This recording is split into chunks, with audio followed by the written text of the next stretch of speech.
bà còn lấy nhau bóng bóng ngày ní crop bệnh này cùng khai chủng luôn 4 crop bà cứ miền mơn mấy khi miền Amarin bu thong miền sen đặt đết nâng cái là co khôn Somali bà tiếng buồn này ní nhom đặt đây đồng bưng chưa chệ được còn cứ thang mà rồi thì rồi đầm đóដោយសារតែគាត់ទាំងអស់គ្នានេះគឺសិតតែជើងខ្លាំងរបស់កម្ពុជាហើយជាស្ដែងដូចមើលមីគីអីគឺគាត់ចាញ់ក្រៅស្រុកមិនដែលចាញ់ទេកីឡាករអេអាមរិនពូថងក៏គាត់មានបទពិសោធន៍ក្រៅស្រុកក៏ឆ្អែតគេហៅថា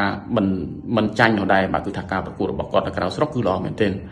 ហើយយើងងាកទៅមើលសេនតាដេតដល់វិញត្បិតថាការចាញ់ទៅប្រកួតនៅឯប្រទេសជប៉ុនរបស់គាត់ទទួលរងនឹងការបរាជ័យក៏ពិតមែនប៉ុន្តែបាទគាត់បានឆក់បេះដូងអ្នកគ្រប់គ្រង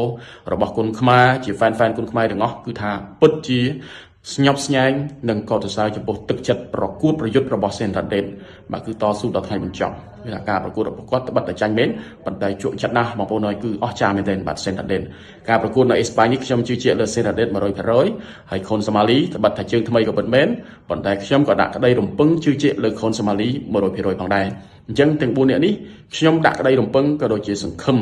បាទគឺ 100% ទាំង4នាក់តែម្ដងអ្នកទាំង4នឹងឈ្នះអ្នកទាំង4នឹងទទួលបានជោគជ័យ